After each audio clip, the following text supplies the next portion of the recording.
kulanti waxaan wanaagsan saaxiibayaal idil ahaantiinba meel walba daafaha caalamka ka joogtaan soo dhowaada. Anigu waxaan ahay Yaxya Cali Shukri, waxaan rabaa inaan maanta waraysi kooban halkan kula yeesho injineer Cabdirasaaq Maxamed Ismaaciil Looyaal oo ah aasaasaha macadka Crypto Elite, sidoo kalena ah maamulaha macadkaasi oo ah macadkii ugu horeeyey haddana ka shaqeynaya magaalada Kismaayo, sidoo kalena ah macadkii ugu horeeyey ee laga hirgeliyey magaalada Kismaayo, kaas oo dadka bara suuqa online-ka ah ma lacagaha digitalka loo yaqaano. Ustaadka waxaan wax badan ka weydiin doonaa crypto waayaheedii,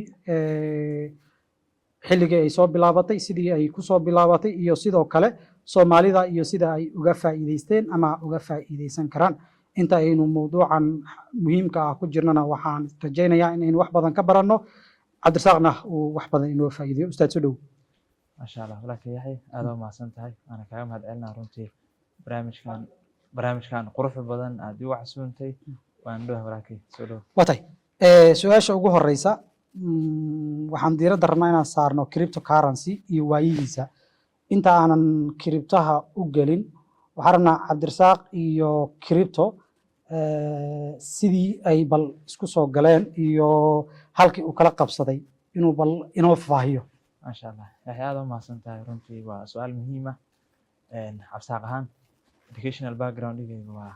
ganacsiga dhaqaalaha. runtii aadaan u xiiseynayay waxyaabaha la xiriira vintage-ka, digital technology-ga iyo sidoo kale suuqada maaliyadeed. markii ugu horeysay waxay 2019 aan webinar online aan kaga qayb galay oo runtii diiradda saarayo webinarkaas fursadaha iyo maxaan ku iraahdaa iyo mustaqbalka web3 blockchain technology iyo suuqa cryptada oo aan runtii yacni faham markaasito iyo fiican aan ka yeeshay suuqadaas cryptada iyo lacagahaas maxaan ku iraahdaa digitalka. runtii marka waxay ugu dhalisay fikirka dadka marka laga hadlayo human psychology, dadku qaabkii u fikiraan marka suuqadan cryptada iyo maqlaan waxay u kala baxaan laba qayb. qof marka uu maqlo crypto iyo lacagahan sida u shaqeynayaan iyo fursadaha suuqyadan waxaa ku dhalatay inuu noqdo markiiba money oriented oo lacag uu raadiyo suuqii hore lacag uu ka geliyo. qofna waxaa ku dhashaa fikirka ah education oriented inuu noqdo wixii uu sii baaro exactly si deep ah sida u shaqeynayaan. so waxaa marka qaatay inaan noqdo education oriented, aan wax badan sii baaro, articles badan ee suuqada cryptada la xiriira aan akhriyo, website-yada maxaan ku iraahdaa xogahaas iyo suuqadaas cryptada lagu daabaco aan wax badan akhristo, even aan courses suuqadaas la xiriira aan qaato. so waqtigaas marka waxay igu dhalisay inaan maalgashi tijaaba aan ku bilaabo suuqa cryptada. from that time 2019 xilligii corona ilaa waqtigan aan ku jirno waxaan qayb ka ahay suuqadaas cryptada ilaa maanta aan ahay bro crypto. Watay waa mahadsan tahay. Suuqan cryptocurrency Soomaalida waxa uu soo gaaray sanadihii u dambeeyey. Soomaalidu ma aha dad inta u badan u diyaarsan waxyaabaha tiknolojiyadda la xiriira. Sidee kamacad ahaan idinku suura gashay inaad ku fakartaan Soomaaliya waa kala duwan tahay inaad Kismaayo ka hirgelisaan macad ka shaqeeya suuqaas oo marka Kismaayo la joogo aanan la filayn inay dadku faham badan ka haysan karaan. Yaxya aad waa mahadsan tahay, runtii waa su-aal aad muhiim u ah. markaan ka hadleyno suuqan cryptada ama suuqyada kale financial marketska waxaa jira caraf lagu soo bandhigo tiknolojiyadda iyo qaabka dadkii ugu soo kala horeeyeen. markaan ka hadalna marka suuqan cryptada percentage-ka yacni caalamka marka la fiiriyo suuqadan cryptada ku jira waxaa lagu qiyaasaa normally ilaa 4%. so waa sawiran kartaa marka haddii bulshada caalamka inta suuqadan cryptada ku jirta ay tahay 4%, yacni community-gana Soomaalida intee la eg ku jiri karta. so waa less than 1% satoshi ku jiri karta marka. so si marka aan sare ugu qaadno maxaan ku iraahdaa participant walaalaha Soomaaliyeed ee qaybta ka ah suuqyadaas cryptada kana faa'iideysto fursadaha ka jira maxaan ku iraahdaa digital technology-ga, web3 blockchain technology iyo suuqadaas cryptada ayay nagu dhalisay marka fikirka ah inaan macad ka asaasna magaalada Kismaayo. macadkaasoo runtii maxaa la yiraahdaa ka qayb qaadanayo in macadkaas oo runtii ujeedka aan u asaasnay oo ahaa in walaalaha Soomaaliyeed u noqdo madal ay ku soo hirtaan, madal ay ka helaan aqoonta maxaan ku iraahdaa la xiriirta iyo fahamka la xiriira suuqyadaas financial marketska ay u horeysa kiribtada. waa masan tahay ustaad, waanan kaga mahad celinaynaa faahfaahintaada. Su-aasha la isweydiin karo si guud ama si gaaraba, cryptocurrency bedel ma u noqon karaa bangiyada kale ee caadiga sida hadda bangiyada dunida dee boqolkii sano u dambeeyey ay soo isticmaalaysay, bedel ma u noqon karaa suuqan cusub? sidoo maasha allah, waa runtii su'aal aad muhiim u ah. maanta financial systemska dadka isticmaalaan yani waxaa fududeeyo centralized finance ama bangiyada. lacagahan dijitaalka kiribtada ujeedooyinka loo aasaasay waxay qayb ka tahay in xanibaadaha iyo taakooyinka bankiska iyo dowladaha iyo central authority dadku ay ku hayaan meesha in laga saaray. So crypto waa nidaam dhaqaale oo ku dhisan teknolojiyad cusub oo runtii u fududeynaysa dadka inay lacago maxaa la yiraahdaa ay ku kaydsadaan, lacago iskugu diraan, in isla suuqyadii ay ku sameeyaan maalgashi. So runtii waxaan dhihi karaa haddii maxaan ku yiraahdaa nidaamkan hadda revolutionka ee caalamka uu guurayo oo ah digital technology-ga iyo maxaan ku yiraahdaa lacagahan digitalka ah bedel way u noqon karaan runtii. watay waxaan rabnaa inaan su'aalaha aan wareysiga ku qaadayno inaan isugu dhaxwadno hab isu dheelitiran oo si guud oo crypto guud ah iyo si gaara Soomaalida waxa saameynaya. waxaan rabaa inaan ku weydiiyo su'aasha ah, waxaa jirtay dhowr sano ka hor in lacagtan mid ka agdhow oo aan wax badan kaga duwanayn dad badan lagu dhacay, lacagta forex-ka. dabcan crypto iyo forex waa isku category ku jiraan ogaalkayga. lacagtaasi dad badan baa lagu dhacay oo dee dabcan waa ka war qabtaan filaya. Muqdisho si gaara dad badan aad loogu dhacay oo lacagahooda inta laga ururiyey. muxuu yahay farqiga u dhaxeeya oo dadka aad dhihi karto maanta anaa idin damaanad qaadaya ma jirto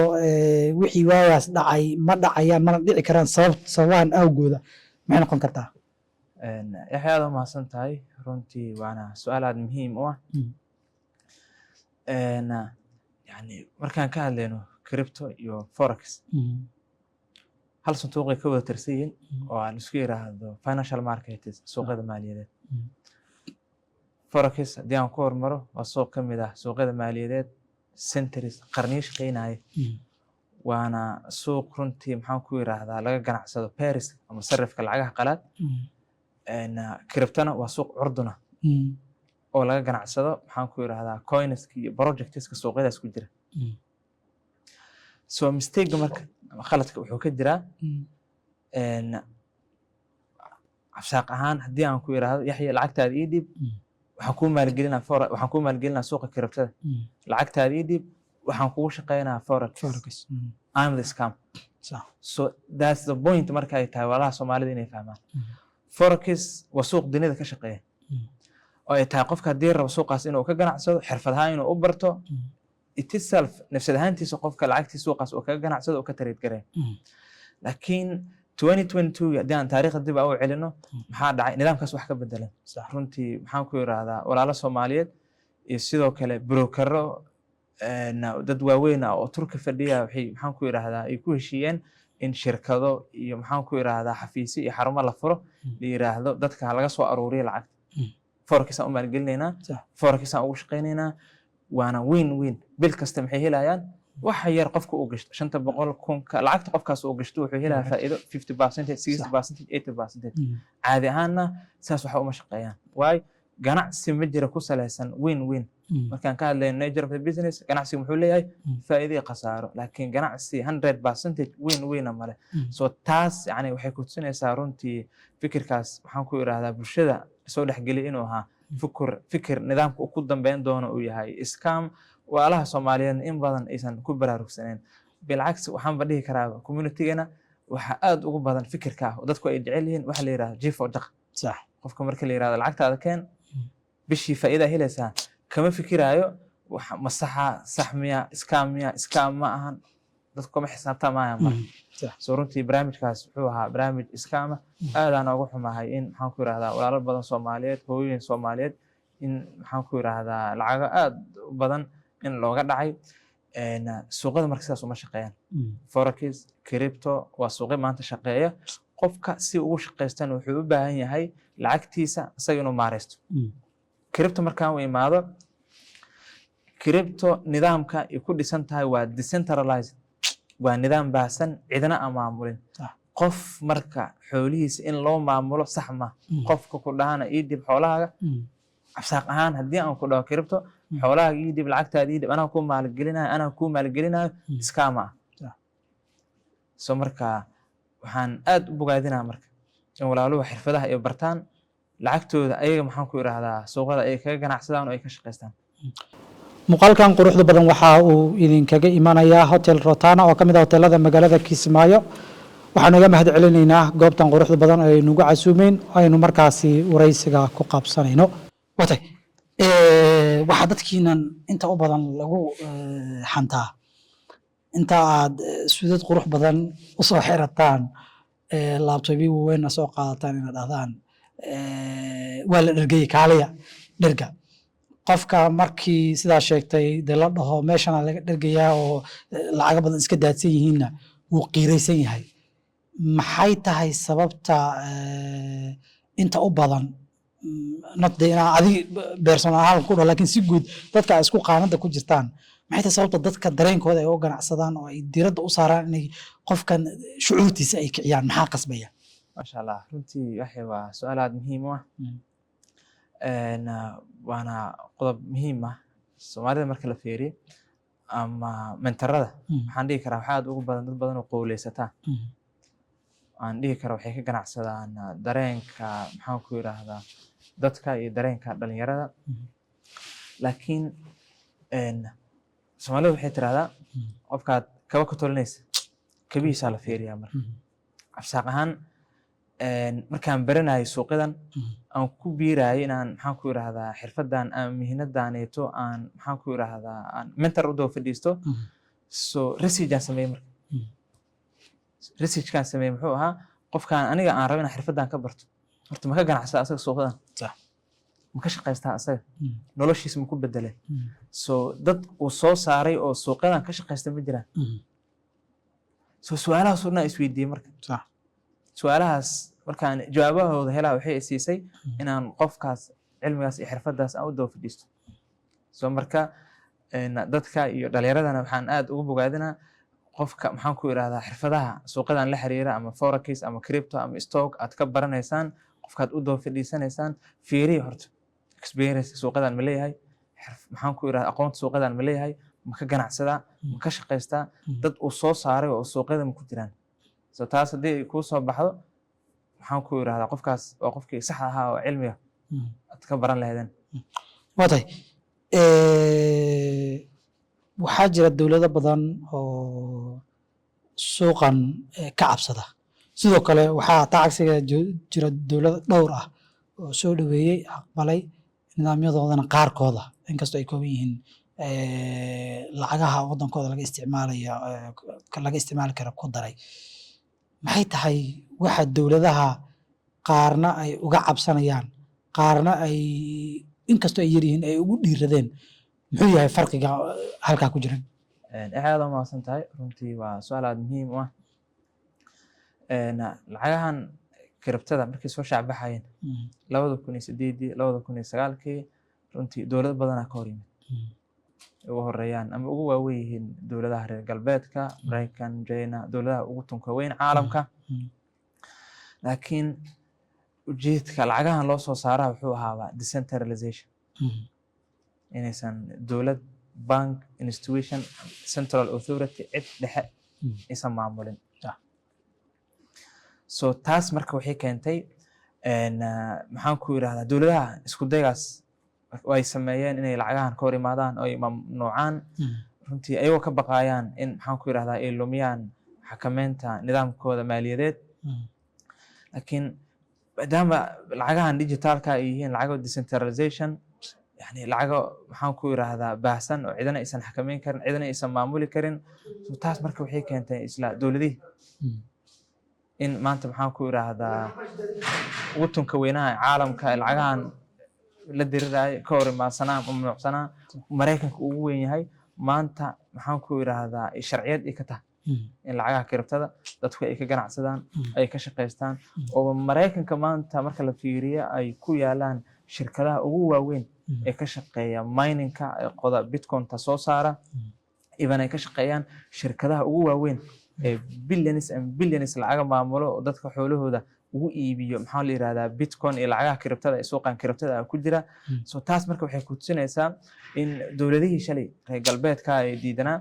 maraykanka ugu weyn yahay in maanta maxaan ku yiraahdaa ay ogolaadeen oo wadamadooda sharciyad ay ka tahay cashuuro ay ka qaadaan maxaan ku yiraahdaa suuqadan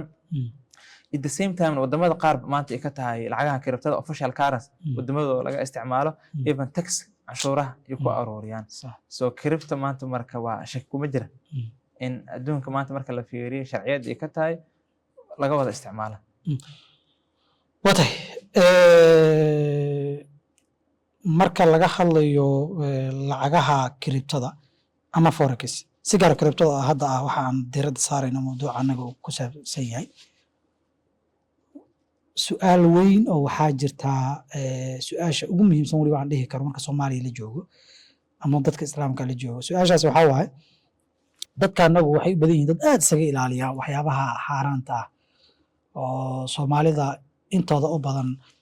dad aanan ku degdegin waa shayga haddii la dhaho shaygan waa xaaraan ama doodba laga geliyo kiribtan wuxuu ka mid yahay waxyaabaha ilaa hadda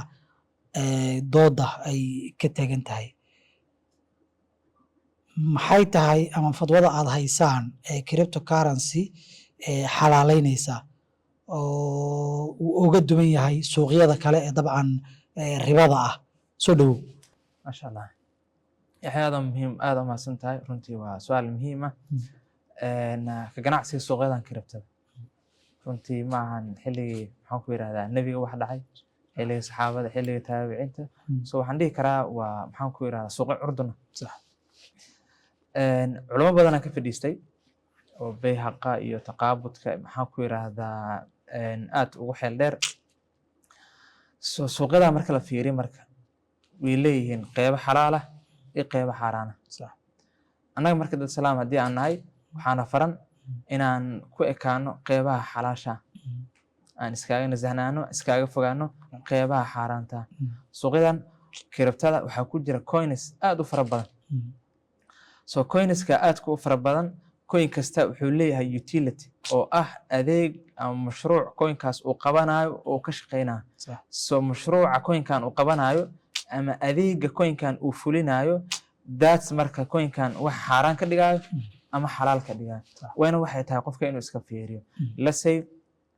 projectigan ama coinkan aad rabtid inaad iibsatid ama aad rabtid inaad ka trade gareysid ama aad rabtid inaad maalgashi ku sameysid markaad fiirisid utilities coinkan muxuu qabanaa haddii kuu soo baxda coinkan inuu fududeynayo iswaabka ribada inuu fududeynayo coinkaasi way muuqataa marka coin xaaraan inuu yahay diinteenana marka waxyaabaha ribada la xiriira meel adiga ka istaagtay waxaa Allahu al-bayc wa harrama riba soo marka riba waa naga xaaraan coinkaas marka qofka xaaraan uu ka yahay ganacsigiisa si lamid ah coin waxaa jira gamblingka kasiinada maxaan ku iraahdaa droogada waxyaabahaas maalgeliya ka shaqeeya so qofka markuu fiiriyo marka utility coinkan muxuu qabanaa haddii wax ka shaqeynayo wax coinkan uu fulinayo adeegyada uu qabanayo waxyaaba la xiriira xaaraan ay tahay waxaa faran qofka inuusan ka ganacsanin so suuqadan xalaasha iyo xaaraanta marka la fiiriyo waxaa badan xalaasha so marka walaalaha waxaan aad u bogaadinaa inay aad iskaaga fiiriyaan suuqada marka la joogo xalaasha iyo xaaraanta u isdhexyaacaysaa qeybaha xalaasha in lagu ekaado xalaasha iyadaa ka badan xaaraanta iyadaana anfacayso suuqan sidaa sheegtay dabcan muddaa ku jirtay intaa ku jirtay in badanoo ka midana daraasayntiisii iyo barashadiisii baad ku jirtay haddii aan ku dhahno si cad noogu sheeg lacagta aad suuqan ka samaysay si aan anagana ama dadka ina daawanaya ay u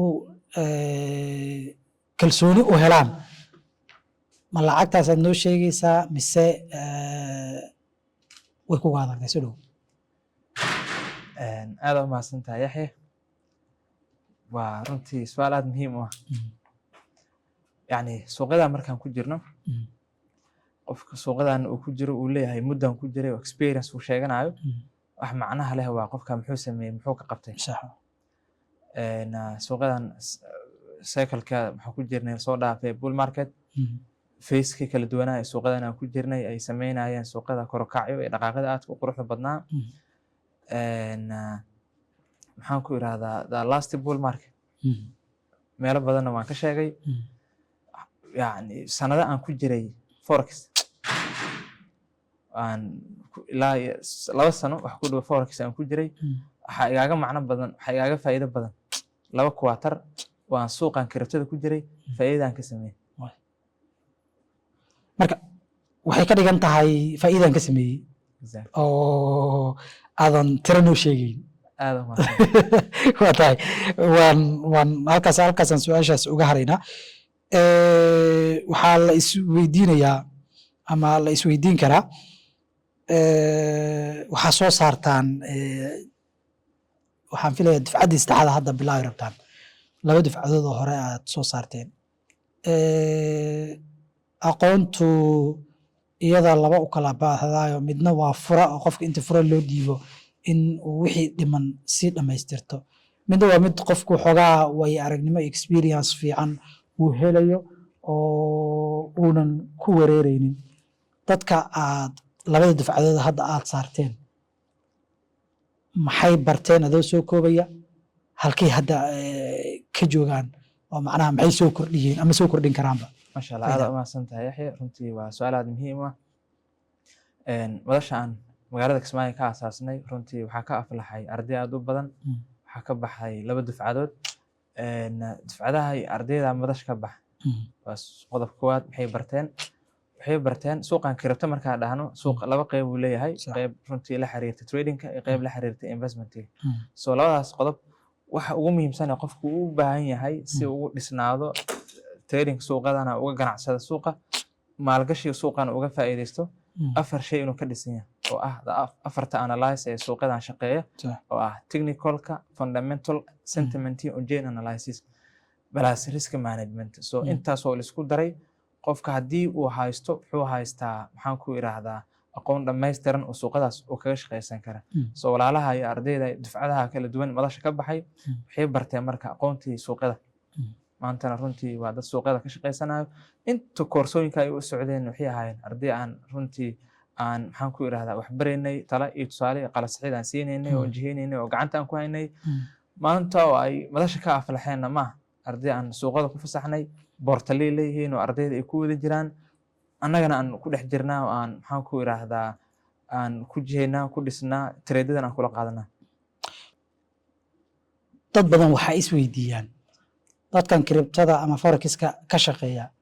waxay dadku u sheegaan kumanaan iyo kumanaan lacag ah haddana waxaa la isweydiiyaa kumanaan bay ka sheekeeyaan inay sameeyeen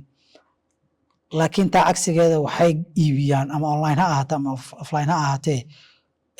koorsooyin bay iibiyaan laga yaabo $20 $30 inay ku qaadayaan maxay tahay sababta qof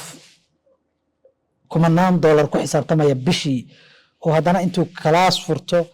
uu u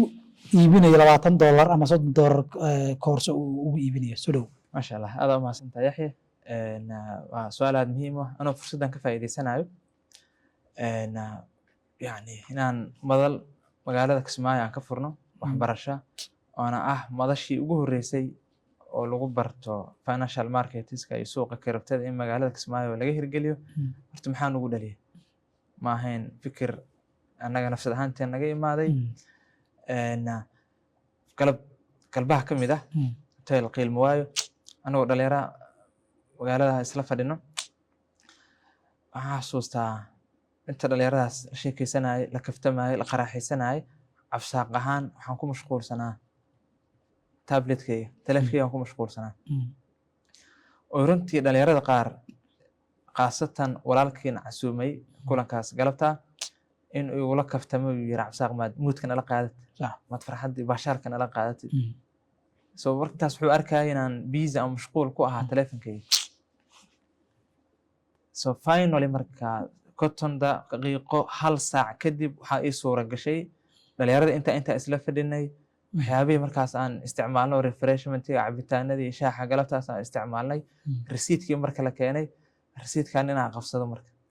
ujeedkan uu ahaa walaalkan markaas uu igula kaftamo uu yiri cabsaaq inaa ku casuumo see risiidka u qabsanaysa waxaan ku yiri risiidkan aan qabsaday waxaan ka bixinaa lacagtiisa inta aan fadhinay suuqa kiribtada lacag aan ka sameeyay so to be honest walaalkaas marka maalinkaas waxaan dhihi karaa waa galabkaas waa bir cusub oo dhashay muusan aaminsanayn in maxaan ku yiraahdaa dhalinyaro intay isla fadhiyaan qof xirfadle suuqa uu ka ganacsan kara lacag ka sameyn kara intaas la wada fadhiyo caadiyana marka walaalkaas iyo walaalo badan maxaan ku yiraahdaa magaalada Kismaayo aan isla deganahay runtii dhalinyaradaas maxaan ku yiraahdaa nagu dhiirigelisay inaan xarun marka suuqadan kiribtada lagu barto aan magaalada aan ka hirgelino soo madasha marka aan furnay waxay u taagan tahay waa dhalinyarada in looga faa'iideeyo ima anaga inaan ka shaqeysano aan ka ganacsano waa tahay su'aasha si guud markii loo dhaho waxaa aaminsan tahay qof walba oo sheegay inuu $10,000 haysto haddana furaya goob noocaas oo kale ah in sababtaadoo kale ay jirto mise wax kalaa jira maybe dadka qulubtooda badi ma wada daalacan karno maybe qofku wuxuu ku bari karaa qofku wuu ku jihin karaa qofku wuu ku dhisi karaa ujeedadu marka maxaan ku iraahdaa ma dhihi karno qofku ujeedada madashan oo furtay waxay tahay in dadka ka faa'iideysanaya madashaas oo ka wax baranayo inuu lacag ka sameeyo so maybe marka inay maxaan ku iraahdaa walaalo ama dad qowleysata ay jiri karaan oo nidaamkaas ku ganacsada waa tahay suuqa kiribta markii la joogo waxaa loo qaybiyaa labo qaab oo lacagta looga sameeyo markaan ka hadlayno qaababka loo wajaho xogtiisa iyo waxaas fundamentally analyze dad badan oo waxaa jira wax badan aanan ka aqoonin labadaas wado dad si gaar intay wax yar bowsadaan durba isku sii daayo anigaba aan ka mid ahay waxaan xasuustaa in waayadii uu soo baxayay coinkii Trump inta la iga qiireysay aan lacag ku siiday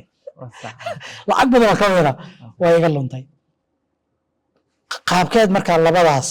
wado dadka u kala bartaan dadka aad wax baraysaan mise mas'uuliyad idin kama saaran inaad ka hortagtaan qofka in lacag badan kaga khasaarto qiiro jabaanka marka ugu horeysa uu suuqa ku arkayo aad umahadsantahay runtii waa su'aal aad muhiim ah yani waxaan dhihi karaa farqiga u dhexeeyo aqoontii aqoon la'aanta waxay tahay qofka markuu aqoon la'aan u yahay rabo suuqa inuu ka shaqeysto waa qof rabo suuqa si indha la'aan inuu uga shaqeysto soo taas marka maxay keenaysaa sida khasaare hadda tusaalahan ku soo qaadaan adiga aa gashay oo kale khasaare la mid ah inuu galo laakiin waayo qofka yani technically ma garanayo coinkan horta aan rabo inaan iibsado technically jaartii coinkan inta fiiri horta halkuu joogaa coinkan ma under value mise waa over value coinkan ma raqiisa mise waa qaali soo ma garanayo qofka marka waxa uu sameynaa risk marka laga hadlaayo khasaare ama khatar marka laga hadlaayana yani waxay ku timaadaaba qofka inuu sameeyo wuxuusan garanaynin soo marka in maxaan ku yiraahdaa walaalaha suuqadan ku cusub inay khasaaraan waxa keenayo qamaartamaya marka suuqa inay rabaan maxaan ku yiraahdaa si indha la'aana iyo si aqoon la'aana inay kaga shaqeystaan soo taas marka waxay keenaysaa khasaaro badan inay kala kulmaan soo marka aad maxaan ku yiraahdaa markaan webinariska iyo bootcampska aan qabano bulshada aan ku dhiirigelina markaan kala hadalno fursadaha suuqadan ka jira in la mid ah marka aqoonta inay xoogga saartaan ugu yaraan qofka uu barto basicska yacni aasaaska suuqan goormee la galaa goormee la gelin faceka suuq goormee fursado leeyihiin goormee laga faa'iidaystaa iyo technically waxaan in la iska fiiriyo coinkan ama waxaan aad rabtid inaad iibsatid intaadan iibsanin horta ma raqiisa mise waa qaali markaan ka hadlayno yacni normally waa businesska ama badeecada caadiga u laabanaysa haddii haddaan ku weydiiyo shay goormee la gataa markuu qaali ama markuu raqiisa markuu raqiisa so technically intaas u laabanaysa marka technically aan leenahay dadku yani qofka muhiim u tahay inuu barto waxa ka caawinayo when to buy when to sell waxaan rabaa inaan iibsado goormee iibsanaa goormeena iska iibinaa daas marka waxay tahay yani waxbarashada iyo qofku waxay tahay inuu focus ka saaro muuqaalkan quruxda badan waxa uu idinkaga imanayaa hotel Rotana oo ka mid ah hoteelada magaalada Kismaayo waxaan uga mahad celinaynaa goobtan quruxda badan oo ay nagu casuumeen aynu markaasi waraysiga ku qaabsanayno waday qaybihii ugu dambeeyey barnaamijkan soo gaarnay waxaan rabaa inaan ku weydiiyo crypto iyo forex muxuu yahay farqiga u dhexeeya aada umahadsan tahay waa su-aal runtii muhiim ah forex iyo crypto runtii waxyaabo badan ay labadaas suuq ay wadaagaan oo ay ka sameyn yihiin way jiraan iyo waxyaabo saameeya oo ay ka sameyn yihiin laakiin in nature markaan ka hadalno maxay ku kala duwan yihiin so labada suuq wax laga kala ganacsanayo ku kala duwan yihiin forex markay timaado forex wax laga ganacsado oo la isku sarrifo waa pairs oo ah lacagaha qalaad euro USD JPY KDY New Zealand euro lacagaha la isku sarrifayo marka waa lacagahaas maxaan ku irahdaa pairska laakiin crypto markay timaado crypto wax laga ganacsado crypto wax la iibsado waa coins ama currencies so coinskaas marka iyaga projects shaqeynaya so qofku markuu wuxuu ka ganacsanayo uu ka trade gareynayo waa volatility ay sameynayaan coinanka suuqada isku jira suuqa cryptada qofku wax uu maal gashanayo waa coinska suuqaas cryptada ku jira oona ka faa'iideysanayo markii meelo hoose ay joogaan so wixii la mid tahay crypto markaan ka hadalno waa dhul aad qiimo raqiis ku iibsatay waa bilo ama sanad aad sugaysid inay wixii kuu qaaliyoobaan lacag fiican ay ku siiyaan macadkiinu qaabka uu u shaqeeyo iyo muddada uu shaqeeyo iyo qiimaha uu ku shaqeeyo ee uu ardaydaasi ama dadka kusoo biiri doona maxay tahay waxaadna raacsan kartaa in fariin oo aad u dirayso dufcada cusub ee aad qaadan doontaan dhawaan soo dhow maasha allah aad u mahadsan tahay waa runtii su'aal aad muhiim u ah macadka crypto ilaa academy macadkan yani wuxuu ku shaqeeyaa maxaan ku yiraahdaa qaababka macaahidda ama collegeska modernka so macadka course ku baxa labada qaab bay ku baxaan offline iyo online ba so qofka si ku xirnaanaysa marka maxaan ku yiraahdaa requirementiisa ama baahidiisa waxbarasho inuu gala soo xaadiro ama inuusan gala soo xaadirin oo online ku ka faa'iideysto so macadku course ka bax waa course runtii dhammaystiran oo suuqa cryptada la xiriira qofku whatever qof fresh ha noqdo suuqada hore ugu jiray ama qof yani suuqa hintiska haystay sida yaxye oo kale suuqa lacag waxaan ku yiraahdaa itageliya ama suuqa si on lugta ugula jiray ha noqdo madasha ma qofku ku soo biiro course-ka waxaa ugu bilaabnaa marka basic waa maxay crypto sidee u shaqeeyaan lacagahan technology ay ku dhisan yihiin blockchain technology muxuu yahay asaaskaasaan ugu soo bilaabnaa marka ilaa qofka intermediate uu qaato ilaa advanced so koorsada marka waxay soconaysaa muddo durationkeedu uu yahay 2 bilood waana course dhammaystiran qof runtii aan ku hubeynayno aqoonta waxaan ku yiraahdaa suuqadan iyo waxyaabaha ugu muhiimsan qofka ay tahay inuu barto so inta koorsada ay socotana arday wuxuu noqon doonaa arday aan gacanta ku hayno course ardayga markuu dhammeeyana waa ma noqon doona arday madasha ka tegay wuxuu noqon doonaa lifetime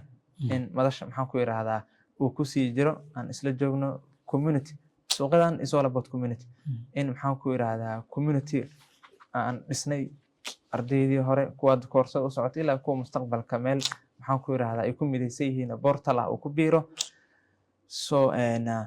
madashu marka mar walba waxaan dhahnaa waa madal Soomaaliyeed waa madal dhalinyaro waa madal decentralized sida suuqada ay u yihiin decentralized ay madashan u tahay madal u furan qof walba waana ku soo dhaweynaa marka walaalaha danaynayo jecel barashada suuqadan maxaan ku yiraahdaa inay bartaan aad iyo aad xoog baan u soo dhaweynaynaa maxay tahay fariintaada ugu dambeysa oo aad uga tegayso si guud dhalinyarada Soomaaliyeed halkan ka daawanayso maadaama cidda ugu badan ee suuqani ku jirta ama aad idinkula hadashaan ay dhalinyaro tahay idinkuba aad dhalinyaro tihiin fariintaada ugu dambeysa aad uga tegayso aad u mahadsantahay yaxye waa runtii su'aal aad muhiim u ah so fariintaan u diraayo dhalinyarada iyo maxaan ku yiraahdaa qeybaha kala duwan ee bulshada waxay tahay Soomaali haddaan nahay waxaa aad noogula amaanaa waxaa ku fiican nahay ganacsiga tijaarada qofka Soomaaliga meel kasta caalamka uu tago xirfadda koowaad uu leeyahay uu ku fiican yahay uu kana soo muuqdo waa xirfad tijaarada laakiin يعني tijaarada haddana marka la dhaha ama ganacsiga qaabkaa weli aan u naqaano sida u fahansannahay weli waa ganacsiga traditionalka maanta maxaan naqaanaa bakhaar la furo electronic la soo gado lasii gado maxaan ku idhaahdaa kaalin shidaal la furo so adduunkana ganacsigaas waxaa loogu yaqaanaa jaabeerayaasha ganacsiga caalamka iyo dhaqaalaha maanta caalamka iyo lacagtu waxay u wareegtay marketka teknolojiyadda so waxaan dhalinyarada ganacsatada iyo qeybaha kala duwan ee bulshada runtii aan ku baraarujinaa inay ka faa'iidaystaan fursadaha ka jira suuqa teknolojiyadda iyo marketka teknolojiyadda uu u horeeyo suuqa kiribtada anoo ka faa'iidaysanaya fursadan suuqa kiribtada markaan ka hadlayno wuxuu leeyahay cycles so 2021kii marka walaalo badan oo Soomaaliyeed waxaa dhaaftay maxaan ku iraadaa fursad aad u weyn oo suuqada kiribtada ay bixiyaan oo la yiraahdo bull market waa 4 sano mar cycle maxaan ku iraadaa suuqada ay maraan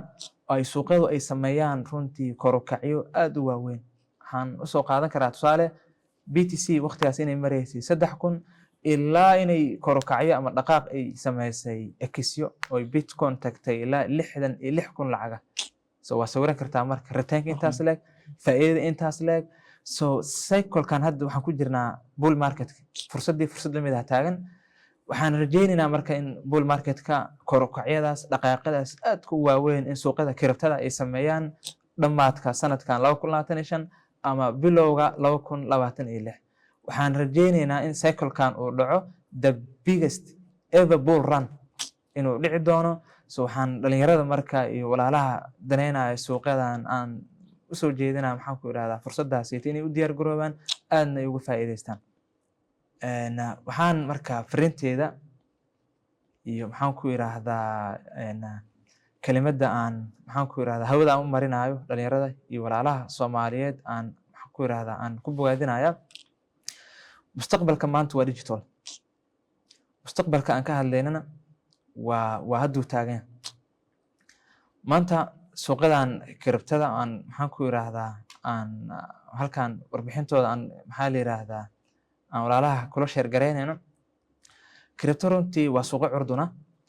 waana suuqyo sameynaya asset appreciation waxaa sawiran kartaa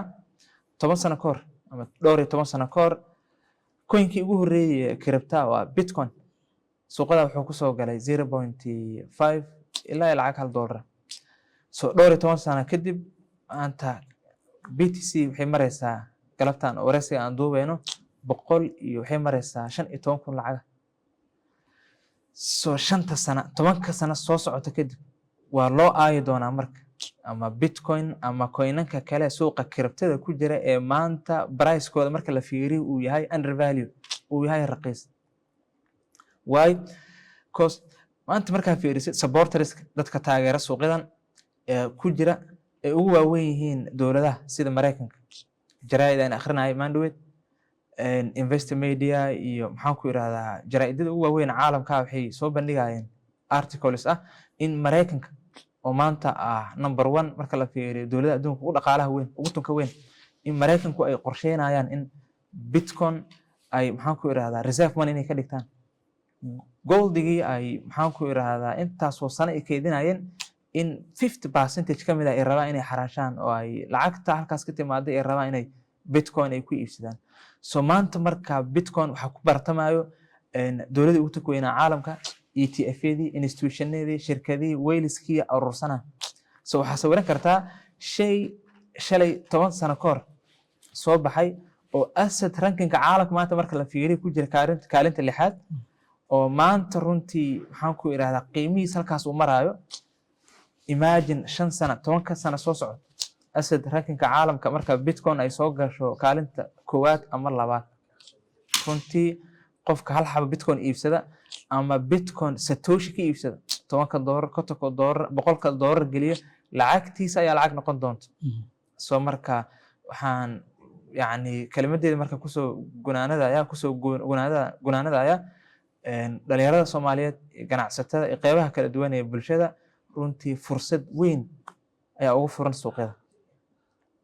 soo marka waxaan leeyahay laga faa'iideysto suuqyada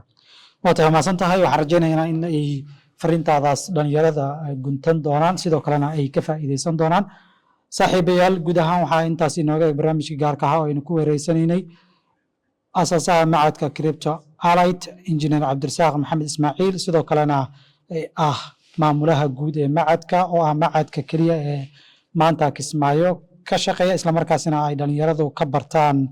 suuqa cryptocurrency loo yaqaano oo ah